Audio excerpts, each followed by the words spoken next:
Thank you for listening to Upaya's Dharma podcasts, an extraordinary series of talks from some of the finest Buddhist teachers in the world. I'm Joan Halifax, founder of Upaya Zen Center, and we're so happy to make these podcasts available to you. If you find this talk of benefit, please consider making a donation to support us to continue offering these recordings freely. You'll find a donation button on our podcast page. And thank you so much for listening.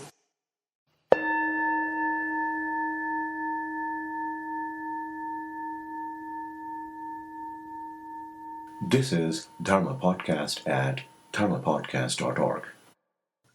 This is show number 1248. It was recorded on June 29th, 2016, and it is titled Mindfulness of Mind and the Five Conditions. The speaker for this episode is Sean Murphy.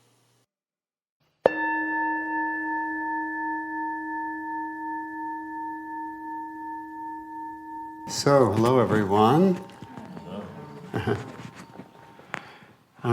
Can I ask first, how many people have a regular meditation practice?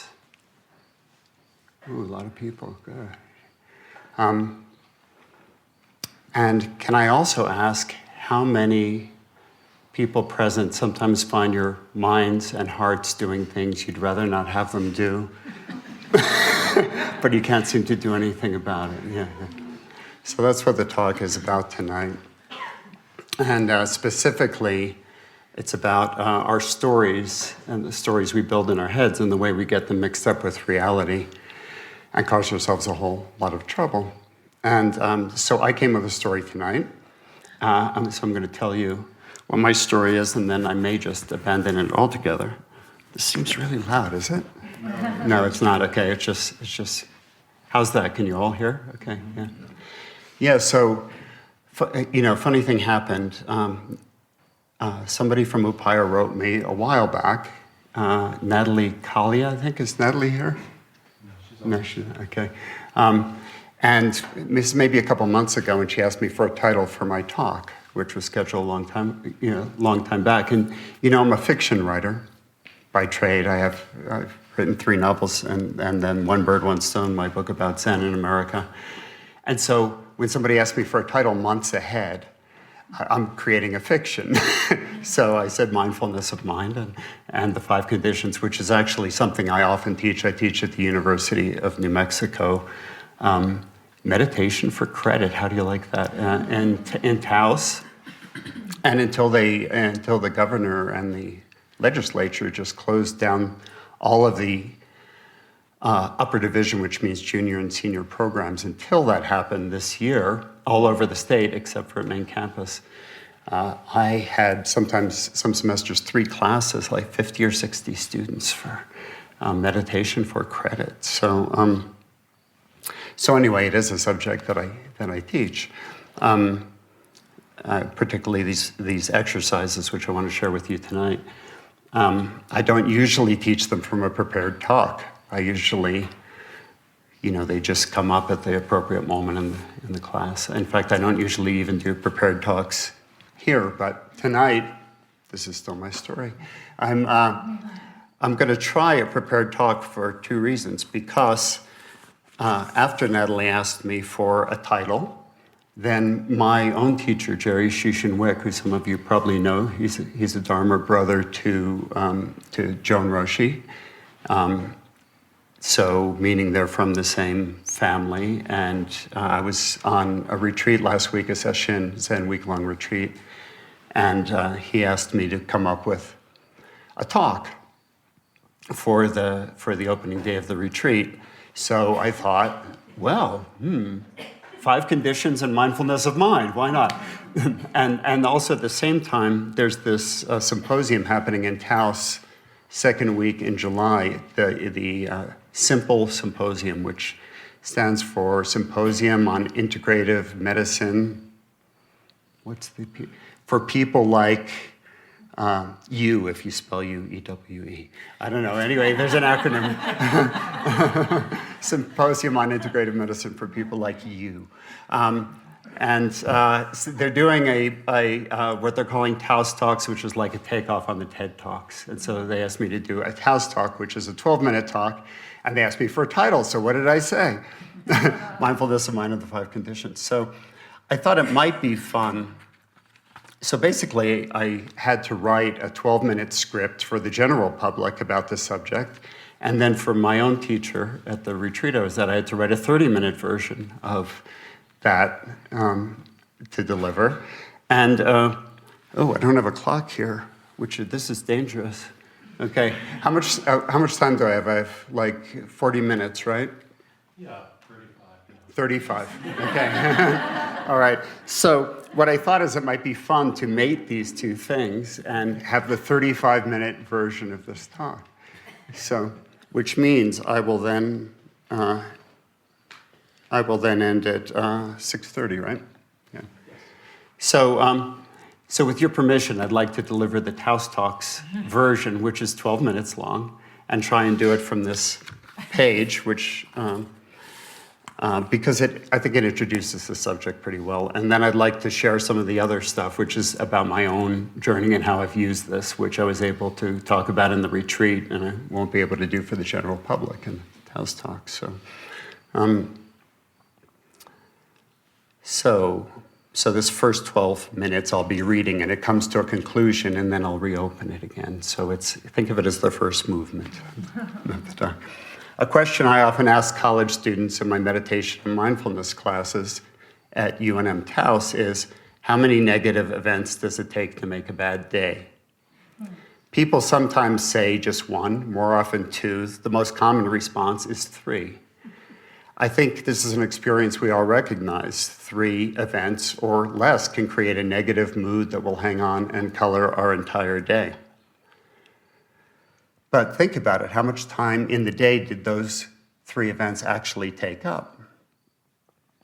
Supposing we got an overdue electric bill in the morning, banged our head on the way out the door, and got to work late because of a traffic jam. That's all over by 9 or 10 a.m., right? So a few moments of the day were experienced as negative. What about the rest of the moments in that day? Or consider this, is there sometimes a day where nothing really bad happens to us at all? I bet there are some days where nothing really bad happens to us. But how often do we find the ability to go through a day without creating some sort of suffering for ourselves? So,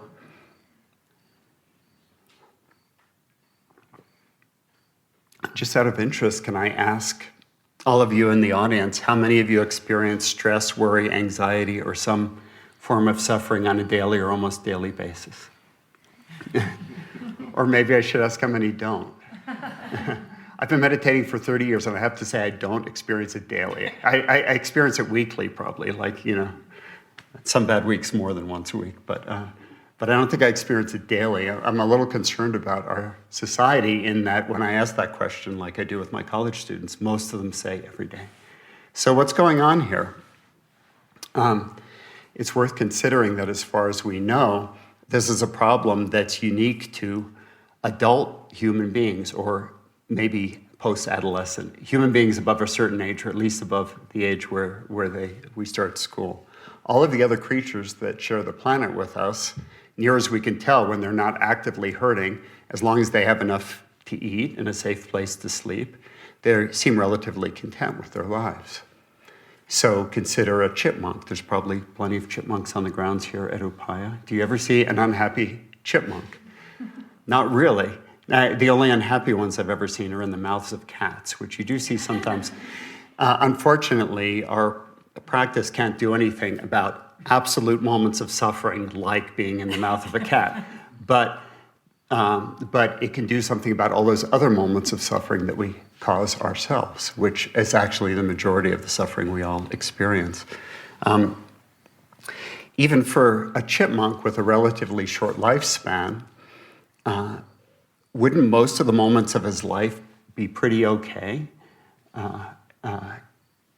if not someone on the upside. The chipmunks seem to think so. But how about if we gave a chipmunk human consciousness? All of a sudden it would be, oh my God, I'm a prey species. I'm at the bottom of the food chain. Even if I don't get eaten right away, every couple months I'm going to have a new litter of 6 baby chipmunks, which as soon as they come out of the nest are going to be eaten by something else. And even if I do live out my entire lifespan without being eaten by something, what's the best I get? 3 years? So if chipmunks thought like human beings, they'd be miserable. But they don't, and neither do children up to a certain age, which certainly up until school age, if a child has everything that they need and is loved and isn't, has enough to eat and isn't being mistreated.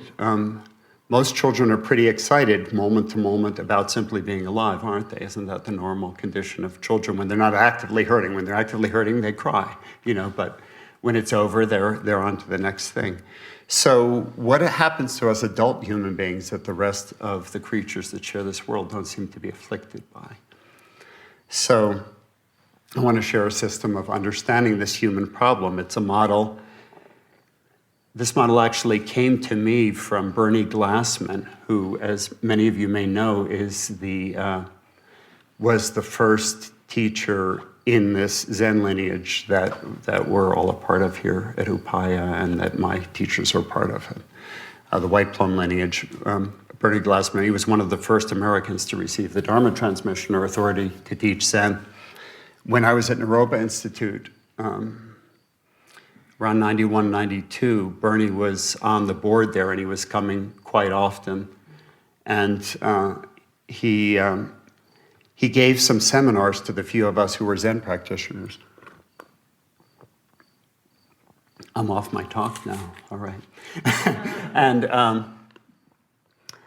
one of the things he shared was this model of a traditional Buddhist teaching that comes from the time of the original Buddha. It's often called the 5 skandhas or 5 aggregates.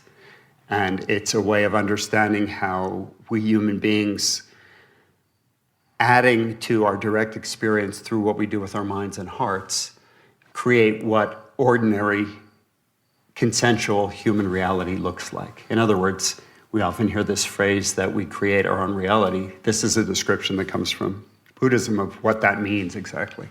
It doesn't mean if we think hard enough, we'll end up with a Maserati or whatever, But it does mean that we interact with our direct experience in such a way as to complicate it and create what most of us experience as day-to-day life. So let me ask you all again, what does actual reality consist of? Not conceptually, just what is actual reality? How do we know it's happening? When is it happening? When is it happening? It's only happening now, right? And what is our experience of reality right now? Through our senses. It's through our senses, that's right. So this description of that I retranslate as the 5 conditions, which, I don't know, Joshin, do you use that version of the Heart Sutra that calls it the 5 conditions? No, I don't. Yeah, okay. Anyway, there's a common version of the Heart Sutra that calls it the 5 conditions, and I use that translation because it sounds more accessible than the 5 aggregates, So direct human experience is what we experience through our senses, moment to moment, or that's as close as we get. There's somebody out there who's thinking, well, even our senses filter reality and change reality. It's true, they do. But nonetheless, that's about as close as we generally get what's happening now, and how do we know that? Through our various sensory apparatus. So the second link, according to this model, 5 conditions model, which refers also to how our conditioning is built and stored, which is where the 5 conditions translation comes from, is feeling. And what this means is that every sensation that comes into us through one of our sense gates creates a feeling in us, whether we realize it or not. We tend to recognize the feelings that are most obvious, which are positive and negative feelings. I like this sensation, I don't like this sensation, right? But there's a whole host of other far more subtle sensations of feeling. This isn't talking about complex emotional states. This is talking about simple, almost like a subtle mood state, or which is like, dislike, or neutral. And the neutral is actually the largest category. If you think about it right now, you feel a certain way. There's a certain feeling state in your body, heart, mind that is like the color of your experience at the moment. And maybe to get a clearer handle on it, you might, if some of you feel restless or bored or interested or alert, those are maybe common, simple feeling states. But most of them don't have names. Most of them are more subtle than that. And they're always changing in response to what comes in through our sensations. So there are fundamental responses to our sensations. But for our purposes, the important ones are like and dislike. Sensation happens, we like it or we don't like it. And I'll tell you what, I'm going to give you an example, a live example here. I'm going to shout, okay? No? Okay, plug your ears if you don't want to hear a shout, okay. Okay. I always warn people now because they really don't like it if I don't warn them. So how many people didn't like it? How many people, okay. Usually people don't like to hear any sudden sound like that. How many people liked it? Nobody liked my shout, okay. How many people couldn't care one way or the other? Okay, all right. So this theory says that actually, even if you don't care one way or another, there's still a subtle feeling. It still influences your subtle internal feeling state. And then the third level in the chain is reaction. And how many people jumped when I shouted, even though you were warned? Okay, so there's your reaction. How many people got angry when I shouted? Anyone? Some of those people get angry. How many people got fearful? Okay. So our reactions are a physical reaction and sometimes combined with a more complex emotional reaction, right? So, and if I have to speak about mine, I shouted, I heard my own shout. I don't particularly like doing that, so I think I have a mild sense of dislike, and I probably, I don't know that I jump anymore, but I might feel like a subtle sense of embarrassment or self-consciousness at having done something silly, so that's the reaction. More complex emotions fit into the reaction. So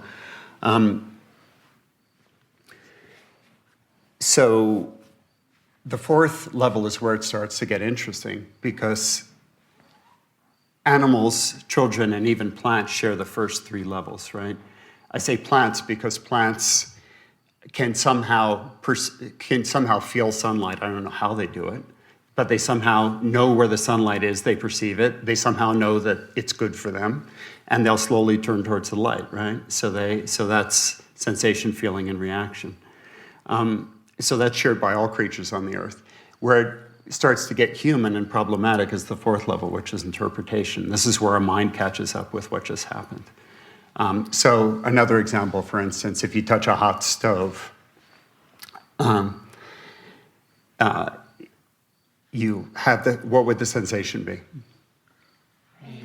Pain or, heat, heat, pain, maybe plus pain. And then what's the feeling going to be? Dislike. Yeah, you're not going to like it. And your reaction will be to pull your hand away. But also here's where our conditioning starts to come in, because depending on what our conditioning is, we may also have an emotional reaction to it. So how many people, if they touch a hot stove, might get a little angry? I think I might. That might be, sometimes when I hurt myself, anger comes out. Some people might experience fear. Some people might, if somebody else was watching, they might experience embarrassment. Okay, those are all reactions. The primary reaction is just to pull your hand away, but these emotional, more complex reactions come on top. Only then does our mind catch up when we realize what happened, right? So that's the interpretation. We just go, ouch, hot stove, I touched a hot stove, right? But the fifth link in the chain is really where the problems start. And I'll go back to my talk here. This link I translate as the story. Incidentally, I've adapted this version and translated into even more contemporary language for my 21st century university students who I can't really talk Zen at. I have to give them something that they can, grasp right away. And actually, if you boil down, like a lot of things in Buddhism, if you boil it down, it's actually pretty simple. And if you go back and look at the original version of the five aggregates, Bernie Glassman swapped it around a little bit. It's still recognizable. And then I've retranslated it a little bit further. The story is, in the traditional version, usually translated as consciousness. But that translation doesn't really work for us because we tend to think higher consciousness. What it really means is ordinary human consciousness, which means we instantly download everything that we know about hot stoves, and something like this might happen. Who was the idiot who left the burner on? Who built the damn thing, and should they be sued? Is it really safe to have the stove around any longer? Maybe it's time it should be replaced. Could start a fire. There was that fire a couple of years ago in Aunt Mary's house. She barely got out alive, lost everything. Poor Aunt Mary, never hurt a soul in her life. Why is life so cruel? Okay, so you see what we've done but we all know this phenomenon, right? The mind, through its marvelous capacity to create an explanation or meaning out of an event, has added all this stuff to it. Sometimes the stuff it adds is really helpful. Commonly, it isn't, And so we've taken something, probably touching the stove won't even raise a blister on your finger, but all of a sudden, you're into why is life so cruel and what are you going to do about poor Aunt Mary, right? So now I'm a storyteller by trait, so I'm not trying to tell anyone that stories are bad. Stories are part of what makes all of human culture, and everything that's wonderful about human beings, but it's also part of what is everything that's terrible about human beings and a lot of our suffering. The problem comes when stories are running on their own unexamined. And we all have unexamined stories that we didn't choose to have there. They came in through our conditioning, through our upbringing, through our teachers, through our parents, through our society, through our language, through our place in history, all of this.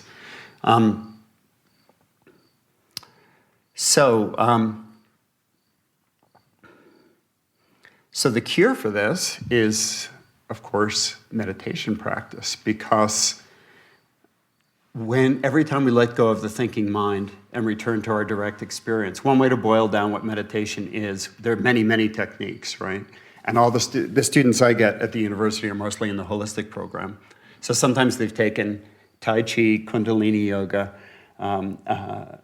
Oriental medicine, a class on the chakras, and they all come in thinking you have to move the energy and do the certain thing, but the energy moves this way. No, it moves that way. No, you never move it this way. No, it always moves that way. And so I have to kind of boil down and say, okay, the basis for meditation is returning to the reality of the present moment, and all forms of meditation pretty much require that. You have to center yourself in the present moment, let go of your preconceptions. And beyond that, there's many, many methods that you can use to extend beyond that. But fundamentally, that's what you do. And in our practice, Zen practice, or in similar forms of meditation where you start with the breath, that simple practice of just trying to stay with the breath, which is present moment reality, a sensation, right? And letting go of our thoughts is the basic practice, right? So every time we let go of our thoughts, we are reducing our hold on them, or as I like to say, the motto of my nonprofit organization, we didn't make it up, but we like it, is don't believe everything you think. We have bumper stickers and shirts. The Sage Institute is my nonprofit. And we train people in meditation and mindfulness. That's what we do. So every time we let go of what we think and return to the breath, we're releasing the automatic hold that our thoughts otherwise can have on us. And our stories are composed of what?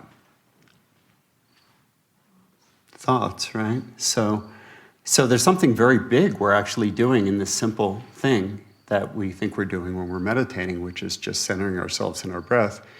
The other part of it is we're working with our thinking minds, right? And the thinking mind's trying to draw us away, and we're going, oh, I'm thinking of that. I'm thinking about, look at what I'm thinking about. And then we bring it back to the breath, and the more that we do that, the less the thoughts have their hold on us. So,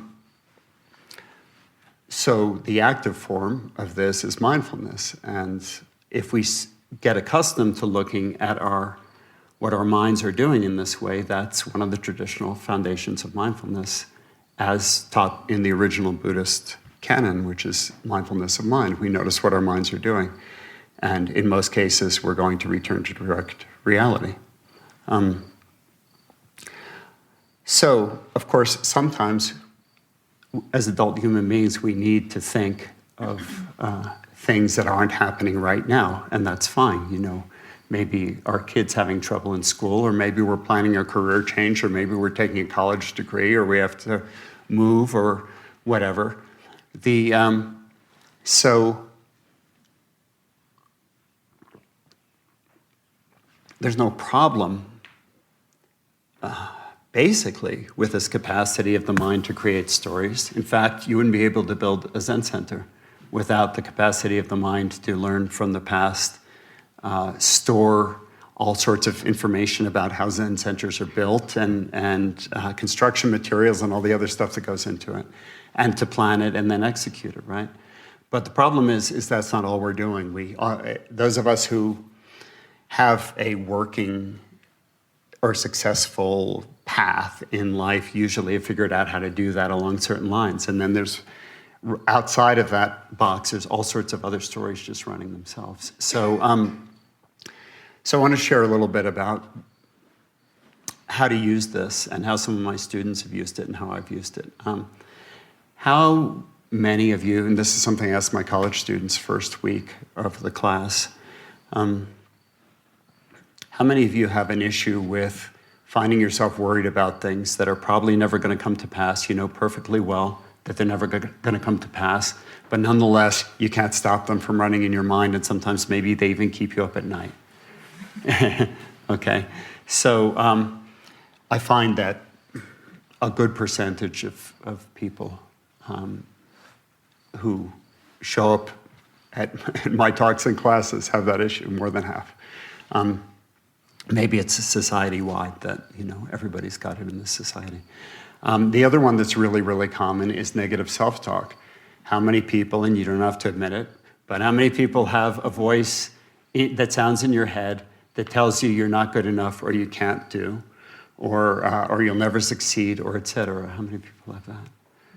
So I want to just briefly share. I encourage my college students when they come in, and I encourage everyone to actually take on one of those issues as a mindfulness of mind practice. And if you try and do it all at once, it's too much. But if you know you've got a worry issue, then how do you practice when you're not sitting on your meditation cushion? When those thoughts come up, what do? You're in your car and you start worrying. What's the practice? Yeah, return to driving, for Pete's sake, you know, and let go of the story. Now, we're all very attached to our stories, even when they cause us pain. It's a bizarre thing, but it's very true. And because part of the original purpose of this theory of the aggregates, as it was originally called, is that it's a model of how the self is built.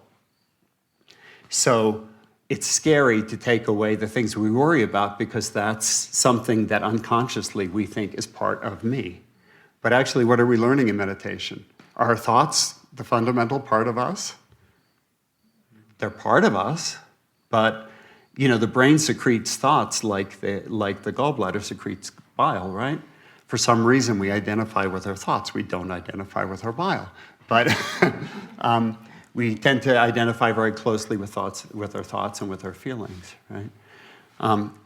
If we let go of our thoughts and our stories are in some way holding certain feelings in place. And for instance, worry holds anxiety in place. And negative self-talk holds anyway, negative feelings in place, right?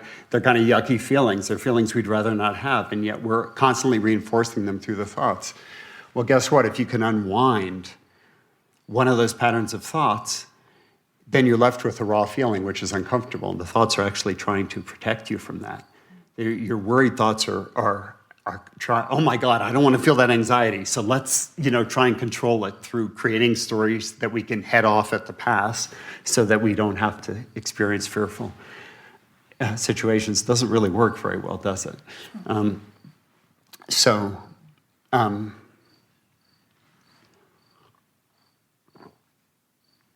So if you unwind that, you have to face the anxiety. The price of change is emotional discomfort. But guess what? The emotional discomfort will pass. It will burn itself off or spend itself, especially if you're a meditator, if you're not constantly reinforcing it through the thoughts, right? Am I making sense here? Yeah, okay.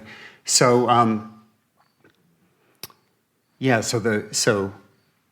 when we let go of the thoughts, we're left with the feeling state that was behind them. The feeling state we also feel very identified with and often scared of. But in meditation, we learn to sit for a half hour or however long it is, no matter what's happening, right? So, and let me ask you, how do we know we're feeling an emotion?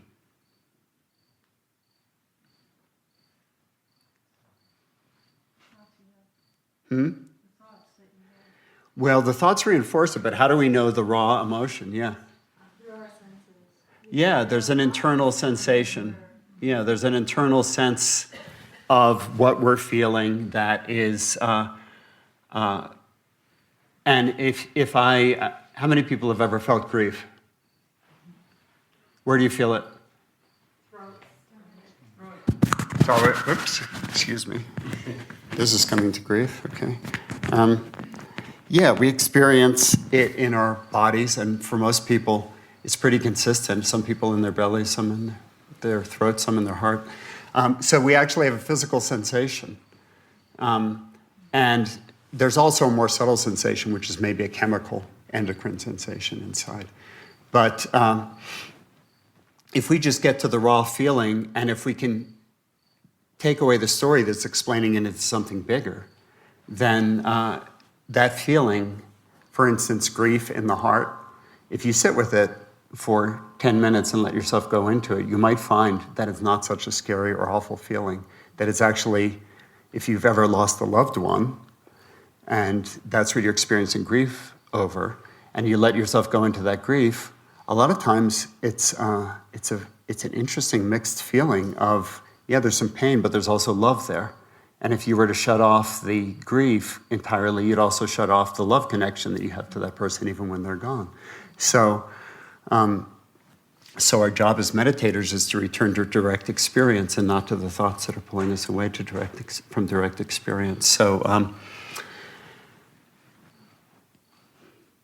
I noticed I had a worry problem when I was 19 years old. And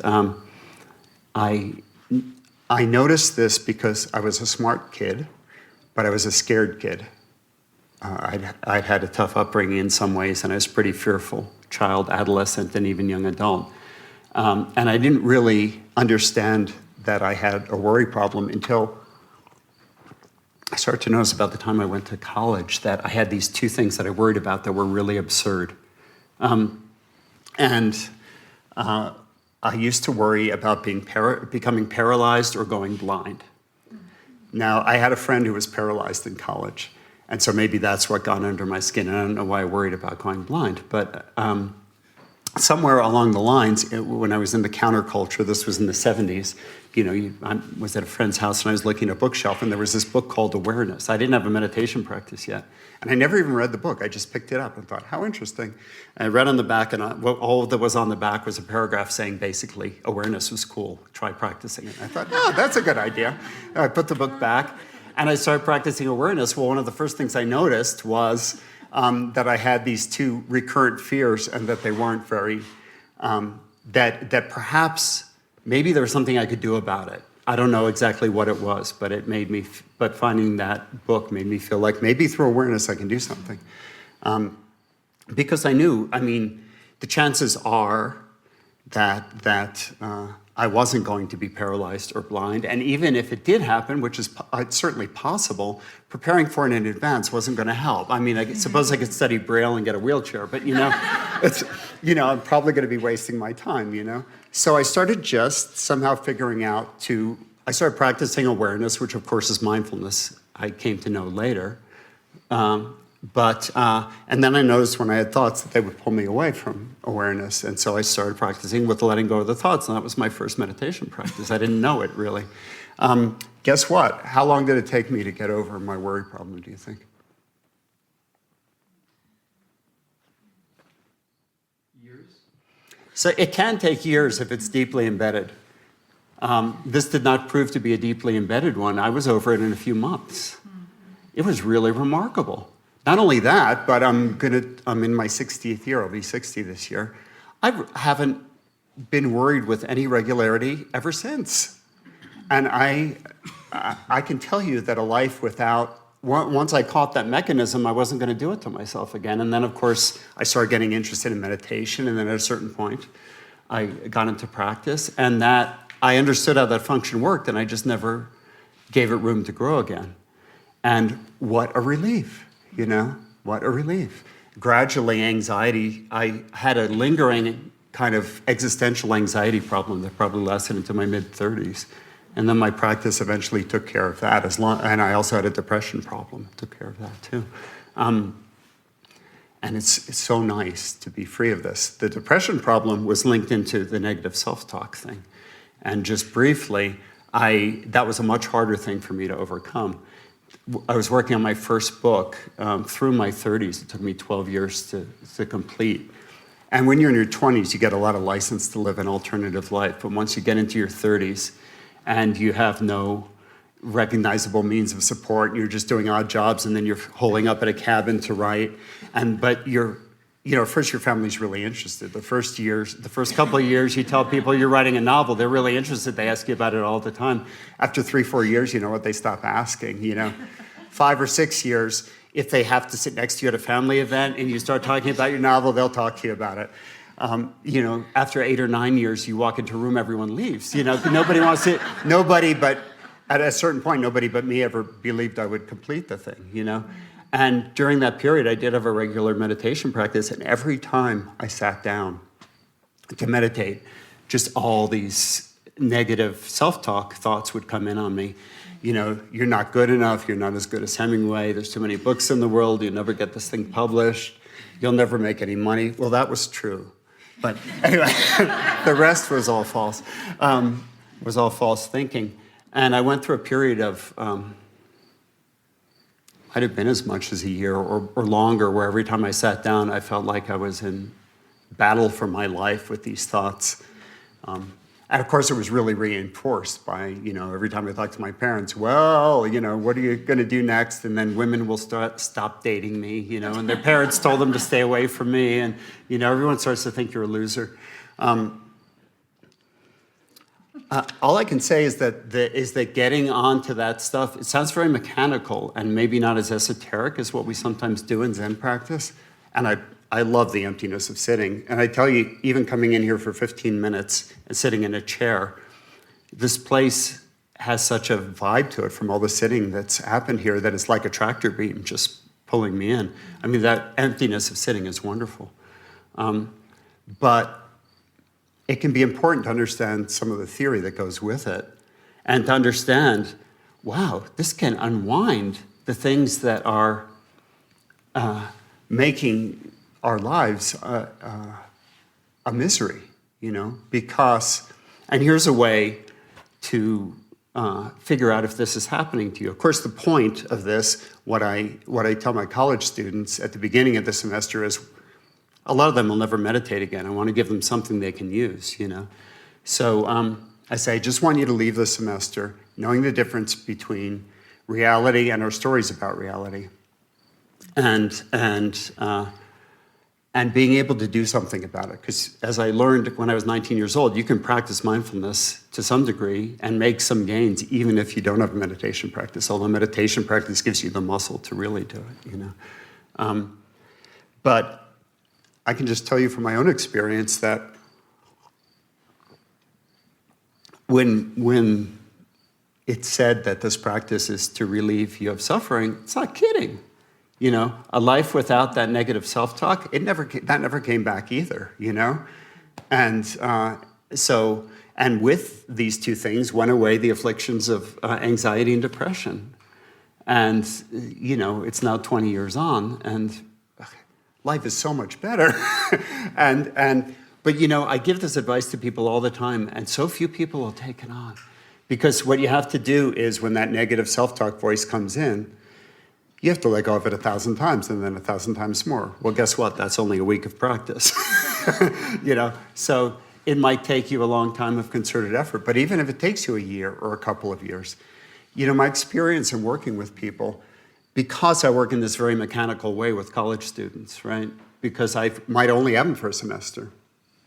My experience is that certain of our burdens, like the one I discovered being, you know, once I got kind of the spatula under the edge of the hamburger of anxiety around going blind. How's that for a metaphor?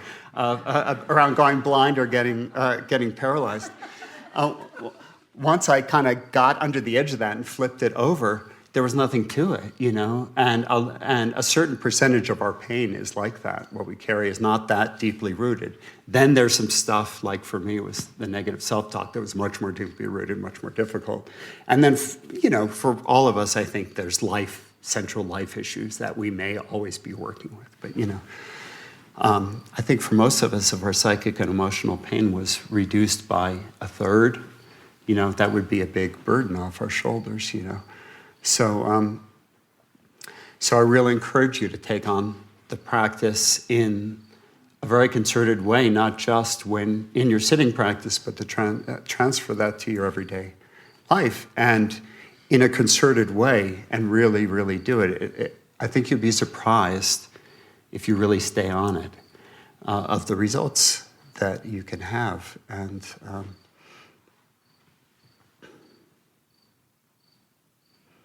anyway, that's all I have to say about it. Thank you all for listening.